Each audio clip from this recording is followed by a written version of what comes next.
The saffron veil smells like her mother's tears. Valyria Quentina is 19 years old, and she can feel the weight of the fabric pressing against her face, can hear through its folds the voices of 100 wedding guests who have come to witness her transformation, can taste the bile rising in her throat as the hour approaches that every Roman woman learns to dread. She was, until this morning, a daughter of the gens Valyria, protected by her father's authority, surrounded by the household where she had spent her entire life, permitted the small freedoms that unmarried Roman women enjoyed. Now she stands in the atrium of her father's house, dressed in the tunica recta she wove with her own hands, her hair arranged in the 6 braids of a Roman bride, her waist bound with the knot of Hercules that only her husband will be permitted to untie. And she is counting the hours until sunset. Sunset is when the procession begins. Sunset is when they will take her from everything she has ever known. Sunset is when she will be delivered to Gaius Servilius Capio, the man she met for the first time 3 weeks ago, the man who is 41 years old, the man who has already buried one wife and who looked at her during their single meeting with an expression that made her want to disappear. Her mother stands beside her, adjusting the veil, murmuring words that sound like comfort but feel like warning. "It will be over by morning," her mother says. "You must be still. You must not resist. Whatever happens, you must endure it." What will happen? Her mother's hands pause on the fabric. When she speaks again, her voice carries the weight of experience, the weight of her own wedding night, decades ago, and every night that followed. "You will learn tonight. All brides learn. The important thing is to survive it. And if I do not survive it?" The question hangs in the air like smoke. Valyria has heard the whispers, fragments, of conversation that stopped when she entered rooms, allusions that the older women traded when they thought no one was listening. She knows that some brides do not survive their wedding nights. She knows that something happens in the bedchamber that can break a woman, damage her, end her. She does not know exactly what. Her mother does not answer the question. Instead, she steps back, examines her daughter one final time, and says the words that Roman mothers have said to Roman daughters for generations. "You look beautiful. Your husband is fortunate. It is not comfort. It was never meant to be." Outside, in the courtyard, the wedding feast is reaching its crescendo. The sun is touching the horizon. And Valyria has perhaps 3 hours left as the person she has always been. I am going to tell you how she spent those hours. I am going to tell you what happened when they ended. And I am going to tell you the truth about the Roman wedding night, the truth that Rome tried very hard to make the world forget. What you are about to learn has been systematically obscured for 2,000 years. We know about Roman weddings. The museums display the artifacts. The textbooks describe the ceremonies. The documentaries show reconstructions of the processions, the rituals, the celebrations that marked the transition of a woman from one household to another. But they do not show what happened after the ceremonies ended. They do not describe what awaited brides in the bedchamber.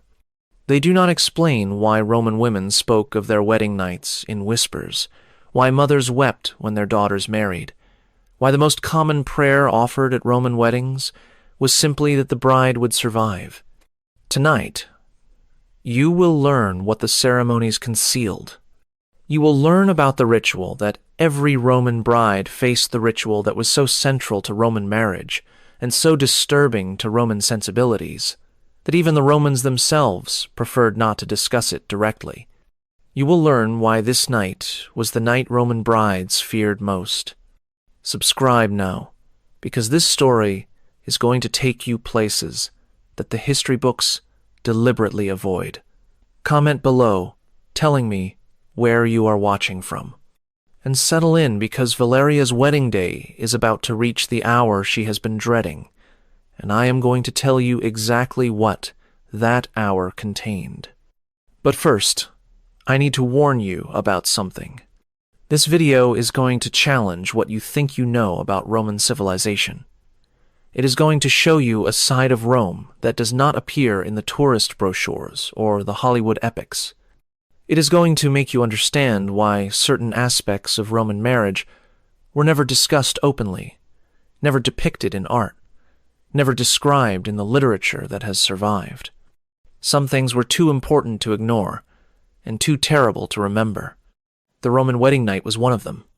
Let us begin with what Valyria knew and what she did not know as the sun began to set on her wedding day, 3 hours before sunset. Valyria had retreated to a small room, off the main atrium, a storage space, private enough for the conversation she needed to have. Her aunt Cornelia had followed her there, understanding without being told what her niece required. Cornelia was 43 years old.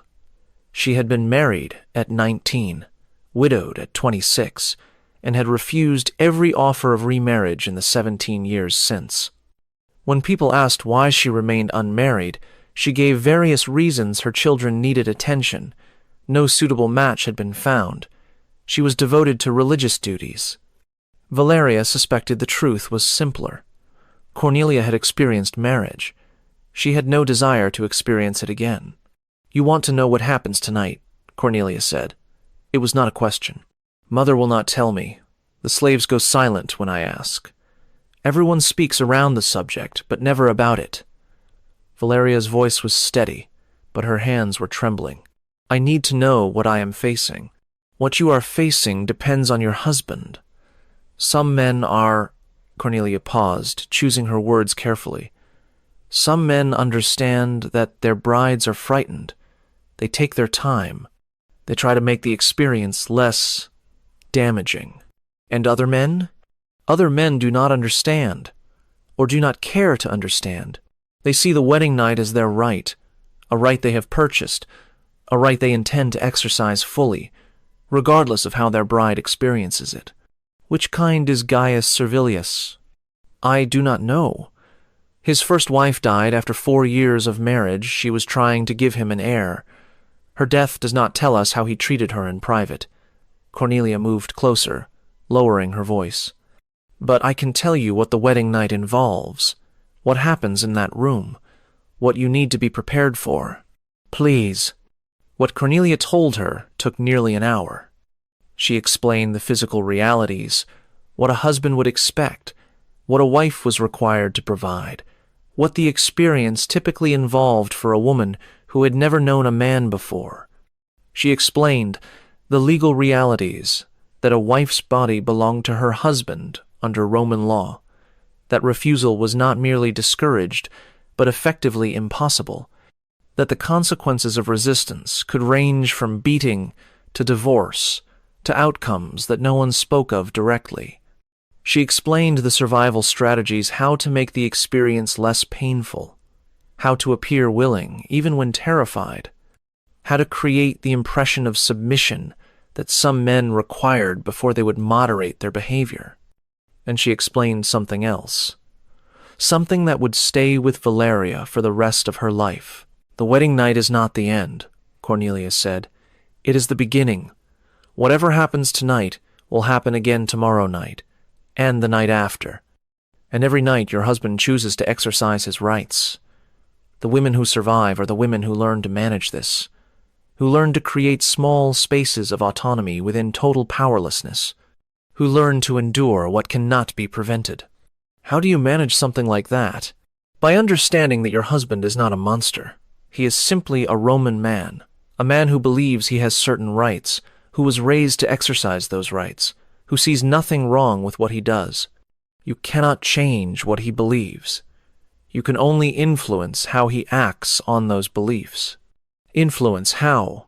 "By being useful to him in ways that make him value your well-being, by giving him sons, which secures your position, by managing his household efficiently, which makes him dependent on your competence, by being pleasant company, which makes him prefer your presence to your absence." Cornelia's voice hardened. "By making yourself too valuable to damage carelessly." "That sounds like becoming his servant." That is exactly what it is. Roman marriage is service. The ceremony tonight transfers you from your father's service to your husband's service. The only question is what kind of service you will provide, and how you will be treated while providing it. And if I refuse, if I resist, then you will be forced, and the forcing will be worse than the submission would have been. And you will still end up serving him, but you will have earned his anger in the process. Cornelia took Valyria's hands. I am not telling you this to frighten you. I am telling you because knowledge is the only weapon you have. The women who enter their wedding nights ignorant are the women who are most likely to be destroyed by them. You will not be ignorant. You will be prepared. Prepared for what exactly? Prepared for pain. Prepared for fear. Prepared for the moment when you realize that your body is no longer your own and will never be your own again. Cornelia's grip tightened. And prepared to survive it. To wake up tomorrow morning. To begin learning how to live within this marriage. That is what I want for you. Not happiness. Happiness is not available. Survival. Valyria absorbed this. The conversation had confirmed her worst fears, while also giving her something she had not had before: information, strategy, the beginning of a plan. Thank you, she said. Do not thank me. Thank me in 20 years, if you are still alive and have found some way to make your life bearable. Cornelia released her hands. Now go back to the feast. Smile at your guests. Let your husband see a woman who is gracious and composed. The performance begins now. It does not end until one of you dies. Let me stop here to explain something about Roman marriage, because without understanding the system, you cannot understand what Valyria was navigating. Roman marriage was not a partnership between equals. It was not a romantic union. It was not even, in the way we would understand it, a family arrangement. Roman marriage was a transfer of property. Under Roman law, a daughter belonged to her father. She was under his authority, his patria potestas from birth until death or marriage. He controlled her property. He controlled her movements. He controlled her body. In the earliest period of Roman history, he had even controlled whether she lived or died. When a daughter married, this authority was transferred to her husband. The specific legal mechanisms varied depending on the type of marriage, but the practical reality was the same. A married woman was subject to her husband's control in all matters. All matters. Her labor belonged to him. Her fertility belonged to him. Her obedience belonged to him. And her body, her physical person, what we would now call her bodily autonomy, belonged to him absolutely. This is not interpretation. This is not modern projection onto ancient sources. This is what Roman legal texts explicitly state. A husband had complete authority over his wife's body. He could use that body as he saw fit. Her consent was not required because the concept of consent within marriage did not exist. What we would call violation, they called, the exercise of marital rights. The wedding ceremony formalized this transfer of property. The rituals that seem charming in museum reconstructions, the joining of hands, the exchange of vows, the procession to the new home were legal procedures that moved ownership of a human being from one man to another. And the wedding night was when the new owner took possession. This is the context you need. This is what Valyria understood. This is why her mother told her to survive rather than to enjoy, why her aunt gave her strategies for endurance rather than advice for happiness. The Roman wedding night was not a beginning, it was a claiming, and the woman being claimed had no power to prevent it, no right to refuse it, no recourse if it damaged her. She could only endure it and hope to survive. 2 hours before sunset, Valyria returned to the wedding feast, her face composed into the expression of serene happiness that brides were expected to display. No one looking at her would have guessed what conversation she had just had, what fears were churning beneath the surface, what preparations she was making in her mind. She watched her future husband across the room.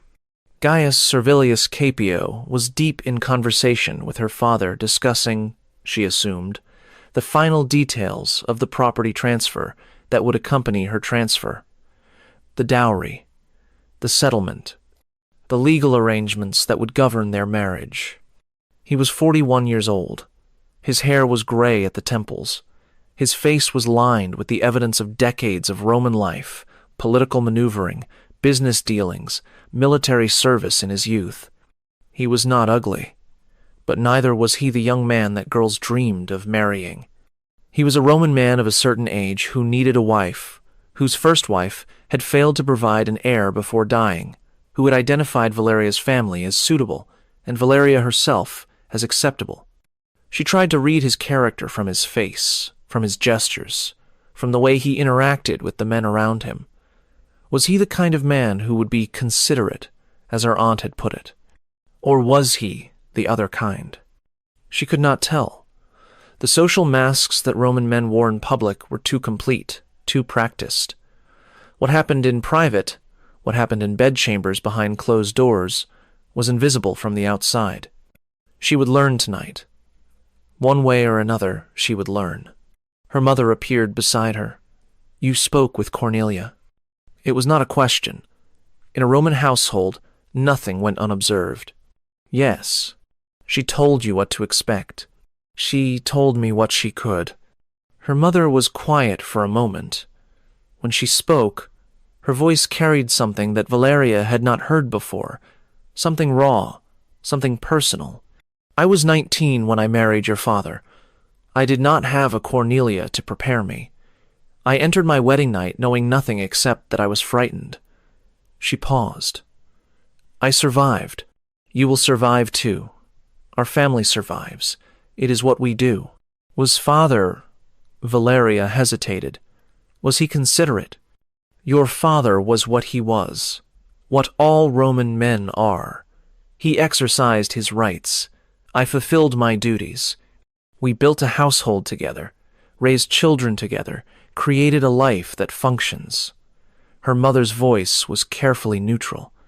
"That is what marriage is. What you are hoping for, whatever fantasy of gentleness or romance you might be harboring, let it go now. It will only make tonight harder." "I am not hoping for anything. I am trying to prepare." "Good. Preparation is all you have." Her mother touched her face, a brief gesture, almost tender. "I will be at the threshold of your new home.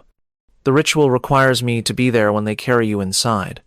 But after that, after the door closes, you will be alone. Whatever happens in that room, no one will help you. No one can help you. Do you understand?" "I understand.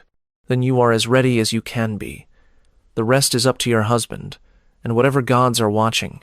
She moved away, returning to her duties as hostess. Valyria watched her go, seeing her mother differently than she had before. Not just as mother, but as a woman who had experienced what Valyria was about to experience, who had survived it, who had built a life around the consequences. Every married woman Valyria knew had this history. Every one of them had faced a wedding night.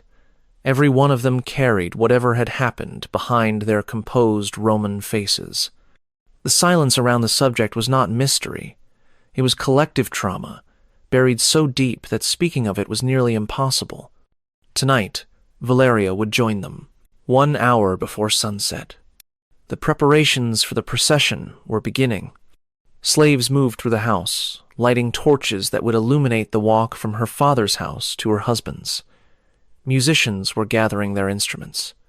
The guests who would accompany the procession were finishing their wine, preparing for the entertainment that the public portion of the ceremony would provide. Valyria was taken to a small chamber where the final preparations would be completed.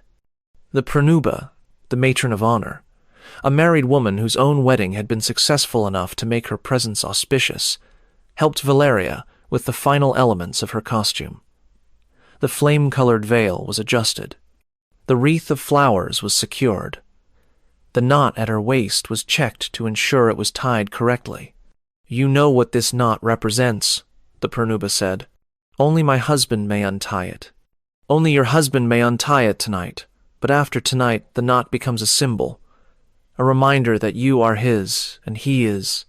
She stopped, reconsidering, that you belong to him, that your body is his to access as he chooses. A reminder worn every day, until you give him sons and your position is secure. Then the reminders become less necessary. The Pronobah finished her adjustments and stepped back. You are ready as any bride can be. What was your wedding night like? The question escaped before Valyria could stop it. The Pronobah's expression flickered surprise, then something more guarded. My wedding night was 23 years ago. I have chosen to remember it as little as possible. She straightened. That is my advice to you, for whatever it is worth. Survive tonight. Then choose what you remember and what you forget. The forgetting is sometimes more important than the surviving. She left to take her position in the procession. Valyria was alone. Through the window, she could see the sun approaching the horizon. The light was turning golden, then orange. The hour she had been dreading was nearly upon her. She thought about her aunt's advice, about her mother's words, about the Pronobah's suggestion that forgetting might be as important as surviving. She thought about the man waiting for her, the man who would own her body before the night was over, the man she barely knew, the man who would determine by his actions in the bedchamber what kind of marriage she would have. She thought about the women who had faced this before her, the generations of Roman brides who had stood where she was standing, felt what she was feeling, feared what she was fearing. Some of them had survived. Some of them had not. She intended to survive. The door opened.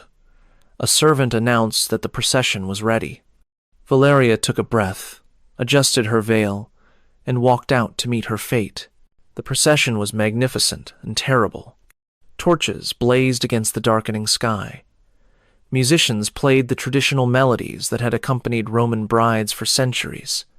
Guests laughed and sang and called out the traditional jests that were considered appropriate for such occasions. The jests were crude. They referenced what would happen when the procession ended, what the groom would do, how the bride would respond, what sounds the household might hear through the walls. The Romans considered this humor appropriate, even necessary. The jokes acknowledged what everyone knew was coming while making it seem normal, natural, nothing to be ashamed of. Valyria walked through it like a woman walking through a dream. 2 young boys flanked her children, who represented the children she was expected to produce. Behind her came slaves carrying her dowry and personal possessions. Ahead came the torchbearers, lighting the way to her new home. And beside her walked her husband. Gaius Servilius had barely spoken to her during the wedding ceremonies. He had performed his parts correctly, the vows, the sacrifices, the formal elements that Roman law required. But his attention had been elsewhere, on the political implications of the marriage, on the business arrangements that accompanied it. Now, walking beside her through the torchlit streets, he glanced at her occasionally. She could not read his expression beneath the formal mask he wore. The procession wound through Rome's streets, past temples and public spaces, following a route that tradition dictated. People called out from windows and doorways, some offering blessings, some offering jokes, some simply watching the spectacle of another bride being delivered to another husband. The walk was long enough for Valyria to feel every step, long enough for her to register the faces in the crowd, the flames of the torches, the music that seemed to mock her with its cheerfulness, long enough for her to understand, in her body as well as her mind, that every step took her further from the life she had known and closer to the life she would have to survive. The procession arrived at the house of Gaius Servilius Capio. The threshold ritual began. I need to tell you about the threshold ritual because it reveals something essential about what the wedding night meant. A Roman bride did not walk into her new home. She was carried. Specifically, she was lifted over the threshold, never permitted to touch it, never permitted to enter under her own power. The attendants who lifted her were performing a ritual that dated back to Rome's earliest history, a ritual that commemorated something the Romans themselves found difficult to discuss directly. The most common explanation, even in Roman times, was that the ritual recalled the story of the Sabine women, the mass abduction by which early Rome had acquired wives for its first generation of men. According to this tradition, the first Roman brides had been carried into their husbands' homes by force. The threshold ritual reenacted this moment, reminding everyone present that marriage began with taking, with claiming, with the assertion of male power over female autonomy. Other explanations existed. Some said the ritual prevented the bad omen of a bride stumbling. Some said it represented the bride's reluctance to leave maidenhood behind. Some said it was simply tradition, its original meaning forgotten. But the message was clear regardless of the explanation. A bride did not choose to enter her husband's house. She was delivered. She was carried. She was placed inside like property being deposited in its proper location. Valyria was lifted by attendants strong men, who had performed this service many times before, and carried through the doorway of the house that would be her prison and her refuge for the rest of her life. She was set down in the atrium. Her husband was waiting. The household rituals that followed were designed to establish Valyria's new position to formalize her transition from daughter to wife, from her father's property to her husband's property. She was given fire and water. These elements symbolized her new domestic duties. She would maintain the hearth, manage the household, oversee the supplies that kept the home functioning. A Roman wife's role was service, and these symbols reminded her of the service she would provide. She was led to the household shrine, where she made offerings to the gods who protected this house. She was introduced to the household slaves who would serve under her direction. She was shown the areas where she would work, the rooms she would manage, the spaces that would define her daily existence. And she said the words, "Where you are Gaius, I am Gaia." The formula was ancient.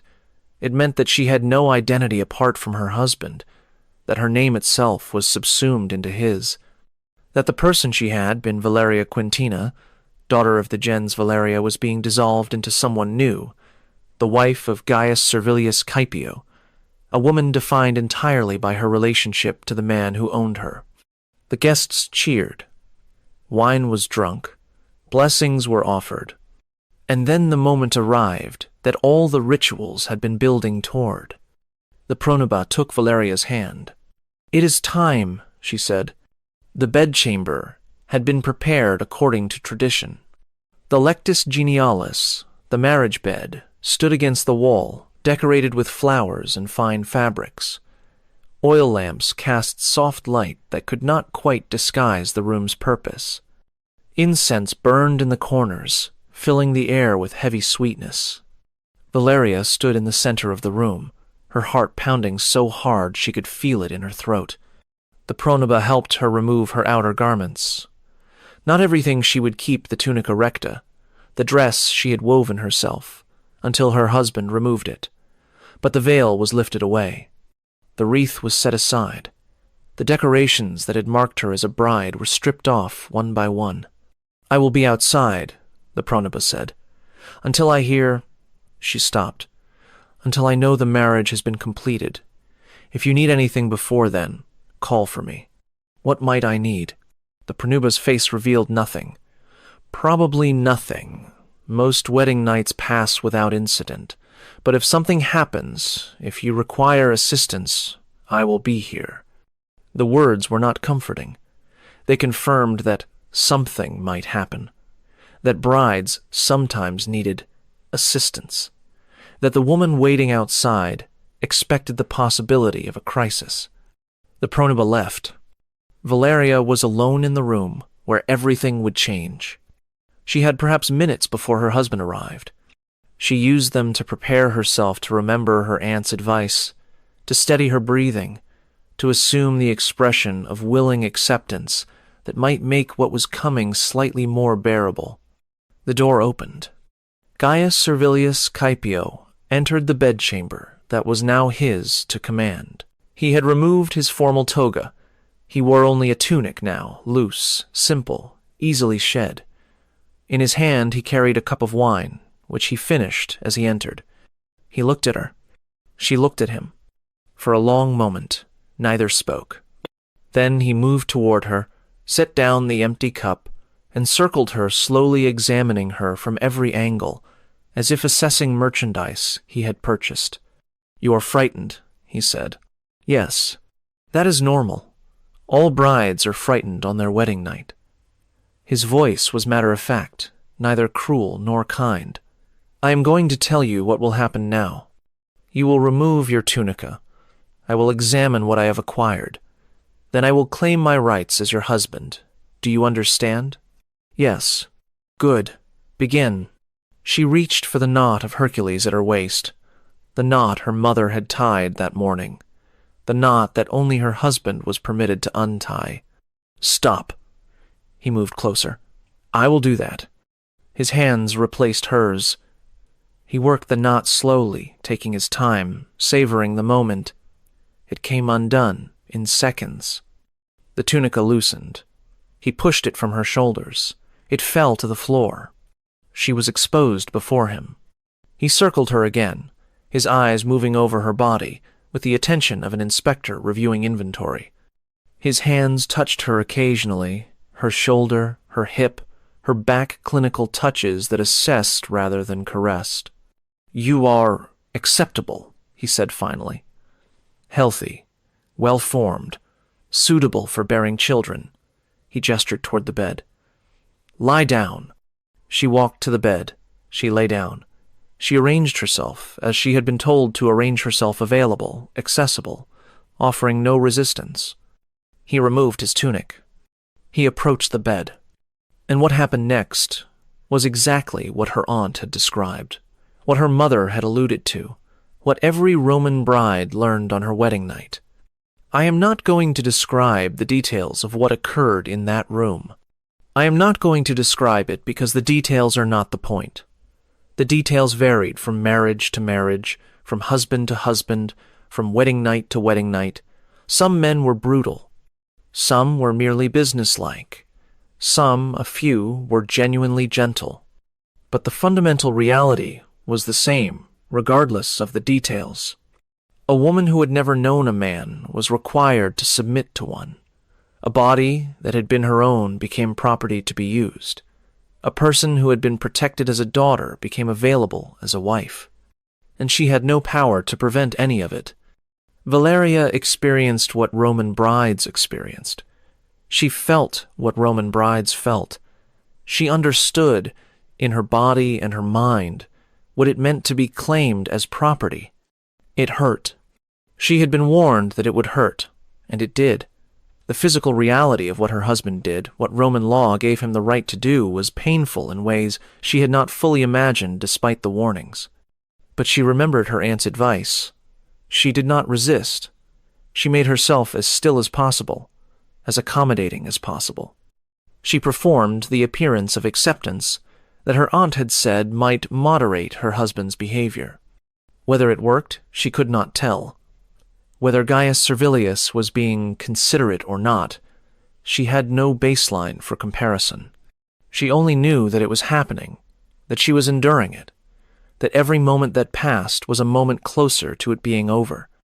It was over sooner than she expected. Her husband finished. He withdrew. He stood up from the bed and reached for his tunic. "You will sleep here tonight," he said. "Tomorrow, the housekeeper will begin instructing you in your duties. You will learn quickly. I do not tolerate incompetence in my household." "Yes, husband." He left the bedchamber. She lay where he had left her, feeling the ache that radiated through her body, feeling the evidence of what had happened spreading beneath her, feeling the tears she had not permitted herself to shed, finally escaping down her temples. It was over. She had survived her wedding night. But surviving one night, she understood, did not mean surviving what came after. This would happen again. Tomorrow night, and the night after. and every night her husband chose to exercise his rights. The wedding night was not the end of her ordeal. It was the beginning of a life she would have to learn to navigate. The first step was getting through the night. The second step was getting through the morning. Everything else would follow. Morning came. Valyria rose from the bed that still showed evidence of what had happened. She cleaned herself as best she could with the water and cloths that had been left for this purpose. She dressed in the matron's clothing that had been laid out, married woman's clothing now, not maiden's, reflecting her changed status. She examined herself in the polished bronze mirror that hung on the wall. She looked the same. That surprised her somehow. She had expected to look different, to bear visible marks of her transformation. But her face was the same face she had always seen. Only she knew what had changed, what had been taken, what had been learned in the hours since sunset. She emerged from the bedchamber to meet her new life. The housekeeper was waiting. Her name was Tertia, a freedwoman who had managed Gaius Servilius's household for 18 years, through his first marriage and its aftermath, through the years of searching for a new wife, through the preparations for this wedding. Tertia looked at Valyria with an expression that contained something unexpected. Recognition. "You survived," Tertia said. "Yes." "Good. I was not certain you would. The master can be—" She paused, choosing words carefully. "The master is demanding. His first wife found him difficult to manage. She did not learn quickly enough. What happened to her? She tried to give him an heir. 5 times in 4 years she tried. The 5th time killed her." Tertia's voice was flat, informational. "She was not strong enough. I hope you are stronger." "So do I. Strength can be learned. Strategy can be taught. Come, I will show you the household. By the time the master returns this evening, you will understand how this house functions. And you will begin learning how to make it function in ways that protect you." "Protect me how?" "By making yourself indispensable. By managing the household so efficiently that the master depends on your competence. By being useful in ways that make him reluctant to damage you unnecessarily." Tertia began walking, expecting Valyria to follow. His first wife did not understand this. She thought that pleasing him in the bedchamber was enough. It is not enough. You must please him in all areas. You must make yourself valuable. Valuable things are treated better than things that can be easily replaced. It was the same advice her aunt had given, expressed in different words. Valyria was beginning to understand that this knowledge, this survival strategy, was passed from woman to woman throughout Roman society. A hidden curriculum, taught informally, essential for navigating marriages, that the formal education of Roman women never acknowledged. "Teach me," she said. "I intend to. I managed one mistress's death through ignorance. I do not wish to manage another." Tertia led her through the house, pointing out rooms and explaining their functions. "Pay attention. Learn quickly. The master's patience is limited, and his expectations are high. Your education begins now." The weeks that followed were an education in survival. Valyria learned her husband's patterns. She learned when he was most likely to visit her chamber, and when he was most likely to leave her alone. She learned what put him in good moods, successful business dealings, favorable political news, and what put him in bad moods, financial setbacks, social slights. She learned how to read his expressions, how to anticipate his needs, how to position herself as a competent and accommodating wife. She learned to manage the household. She learned the slaves' names and responsibilities, the household's accounts and supplies, the daily rhythms that kept a Roman home functioning. She discovered that she had a talent for organization, a talent that made Tertia's job easier and earned the freedwoman's grudging respect. She learned to manage her husband. She learned that appearing willing reduced the frequency of visits to her chamber. He seemed to enjoy claiming rights more than he enjoyed exercising them. She learned that praising his judgment made him more inclined to consider her opinions. She learned that small services, anticipating his needs before he expressed them, accumulated into something that might eventually resemble influence. And she learned to manage her own responses. The nights did not become pleasant. They did not become comfortable. But they became survivable experiences she could endure without breaking, could recover from, could set aside in some mental compartment where they did not poison every waking hour. She learned what the Pranuba had meant about choosing what to remember and what to forget. 3 months after her wedding, she missed her monthly bleeding. 2 months after that, her pregnancy was confirmed. I need to stop here to tell you something about what pregnancy meant for Roman women, because pregnancy was both the greatest danger and the greatest opportunity that a Roman wife faced. The greatest danger because childbirth was deadly. Roman medicine had no understanding of infection, no ability to handle complicated deliveries, no tools for the emergencies that modern medicine manages routinely. Women died in childbirth frequently. Perhaps 1 in 50 deliveries ended in the mother's death, possibly more. Young mothers faced even higher risks, their bodies sometimes not fully prepared for the demands of pregnancy and labor. A Roman wife who became pregnant knew that she might not survive the experience. She knew that the act her husband performed in the bedchamber could set in motion a process that would kill her. And she had no way to prevent conception, no say in whether or when she would face this danger. But pregnancy was also the greatest opportunity. A wife who bore a son secured her position. She had provided what Roman marriage existed to provide: an heir, a continuation of the family line, proof that the marriage was fruitful. A wife with sons could not be easily discarded. A wife with sons had leverage that a childless wife could never achieve. This was the calculation that every Roman wife made. The danger of pregnancy was real. The opportunity of successful motherhood was also real. And there was no way to have the opportunity without facing the danger. Valyria understood this calculation. She understood that her pregnancy was both a threat to her life and a potential transformation of her position. She understood that the next several months would determine everything about her future in this marriage. If she survived, if the child survived, if the child was a son, everything depended on outcomes she could not control. The pregnancy progressed normally. Valyria's body changed in the ways that Roman medicine understood and expected.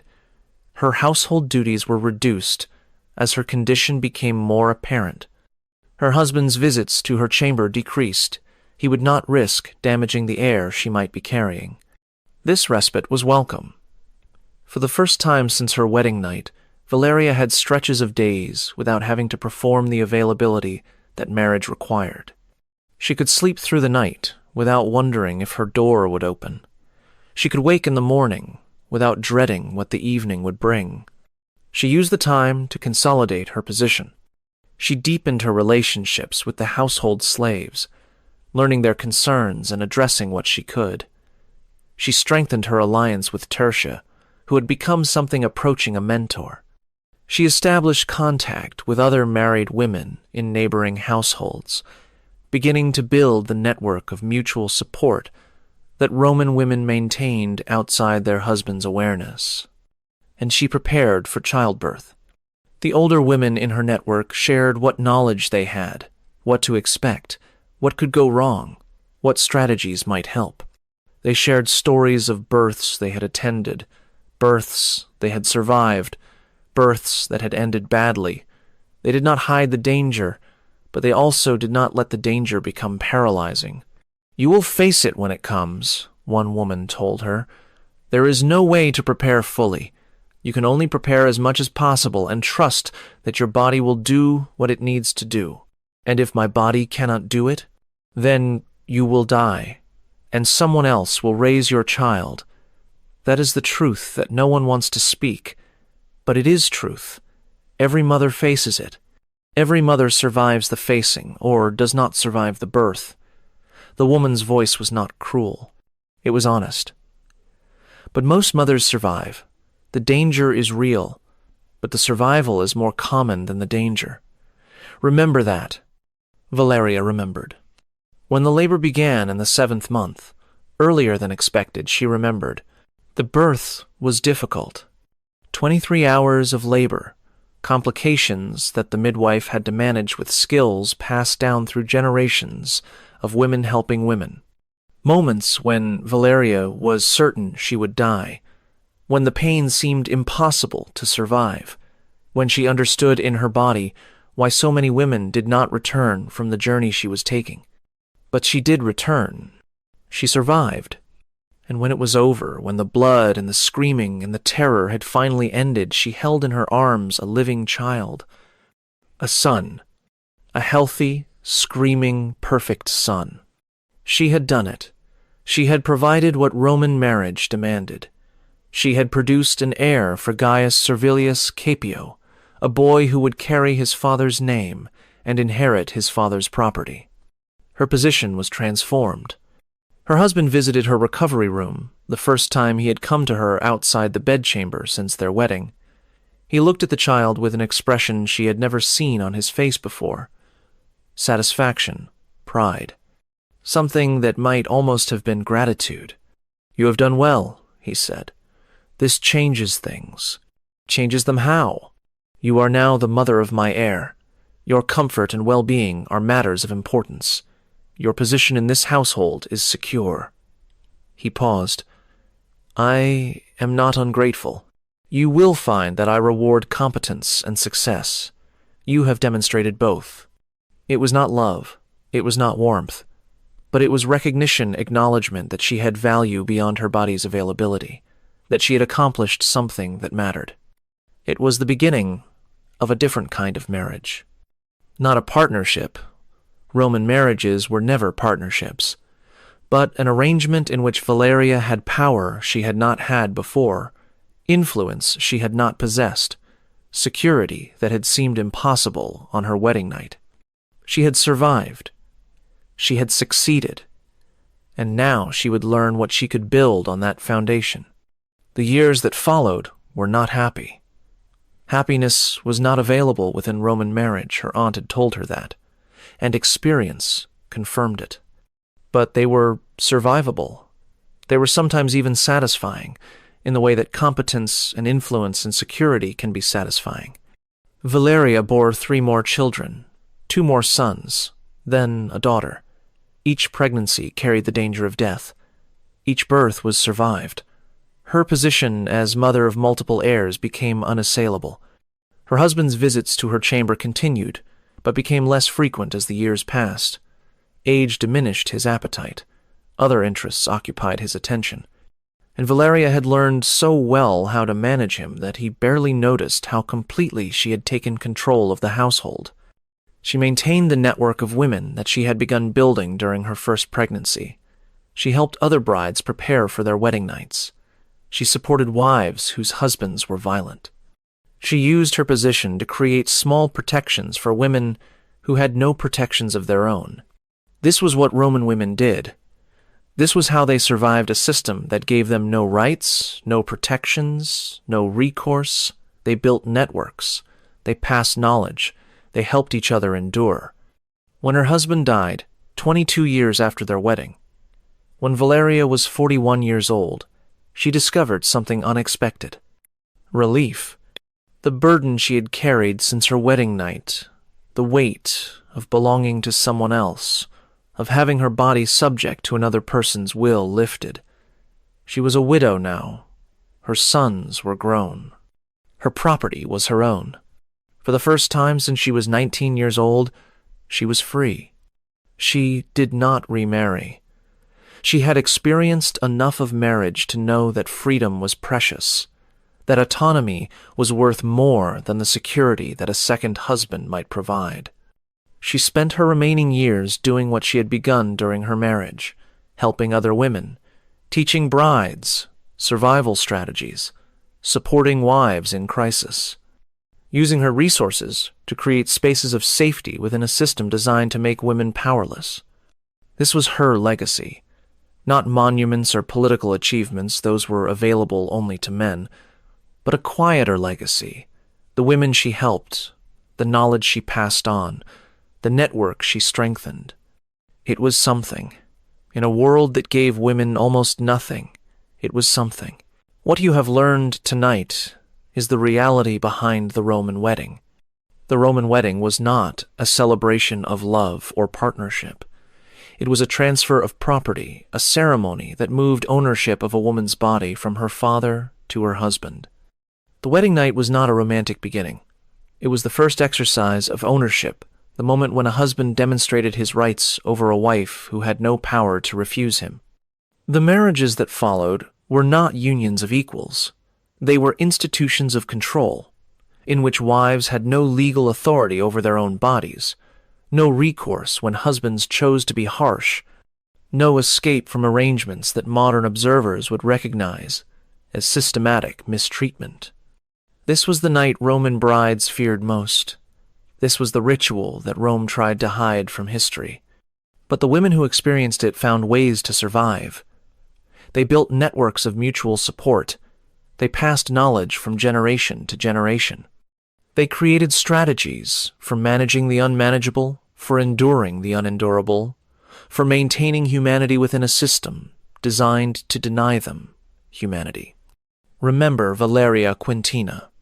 Remember the 19-year-old bride who stood in her father's house, counting the hours until sunset.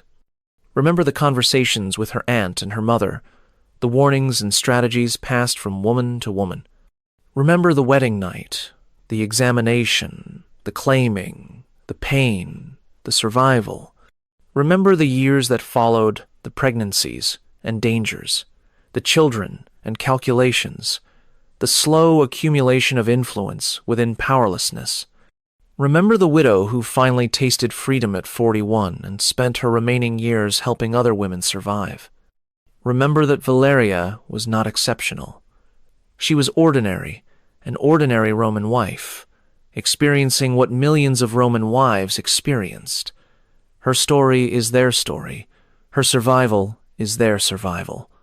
And remember one more thing, because this is perhaps the most important part of what I have told you tonight.